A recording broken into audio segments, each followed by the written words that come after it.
Hello students, आज हम discuss करेंगे इलेक्ट्रोलाइटिक डीकम्पोजिशन रिएक्शन।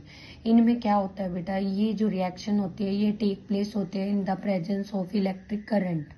और जैसे हमने एक एग्जांपल लिया है वाटर डीकम्पोज होता है बेटा जब हम उसमें से इलेक्ट्रिक करंट पास कर देते हैं तो वो हाइड्रोजन और ऑक्सीजन गैस को इवोल्व करता है। तो ये जो एक्सपेरिमेंट होता है बेटा ये हमारी एक इलेक्ट्रोलाइटिक सेल में होता है जिसमें कैथोड रोड और एनोड रोड होती हैं। कैथोड रोड से हाइड्रोजन इवोल्व होती है और एनोड से हमारी ऑक्सीजन इवोल्व होती है।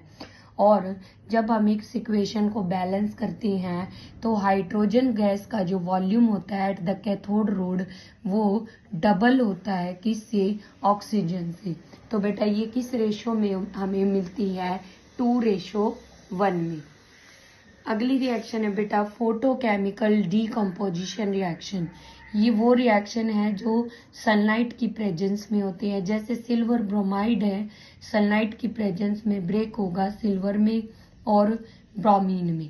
सिल्वर एक सॉलिड मेटल की फॉर्म में और ब्रोमीन बेटा लिक्विड स्टेट में मिलेगा। तो जो रिएक्शन सनलाइट की प्रेजेंस में डिकम्पोज होती हैं उनको हम फोटोकेमिकल डीकम्पोजिशन रिएक्शन बोलते हैं। डीकम्पोजिशन रिएक्शन बेटा उल्टी होती है किसका, कॉम्बिनेशन रिएक्शन का।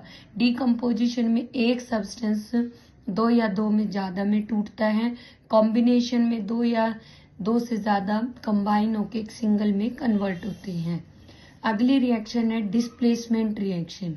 ये वो केमिकल रिएक्शन होती है बेटा जिसमें एक more reactive metal less reactive metal को डिस्प्लेस कर सकता है।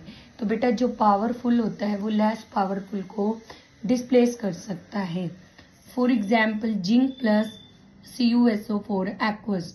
तो CuSO4 होता है बेटा ब्लू कलर का सोल्यूशन होता है।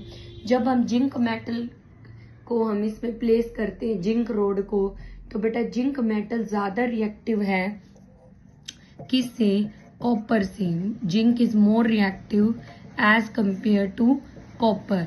सो जिंक इसको डिस्प्लेस कर देगा सॉल्यूशन में और ZnSO4 प्लस कॉपर मेटल आपका सॉलिड स्टेट में आ जाएगा।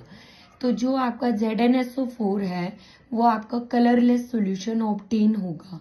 इसका मतलब आपका एक मोर रिएक्टिव मेटल लेस को क्या कर रहा है, डिस्प्लेस कर रहा है।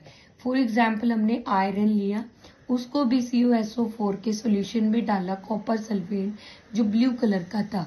तो यहाँ पे आयरन ज्यादा रिएक्टिव है कॉपर से तो वो डिस्प्लेस कर देगा और हमारा बनेगा फेरस सल्फेट और कॉपर जो है इवोल्व हो जाएगा हमारा in the form of solid state.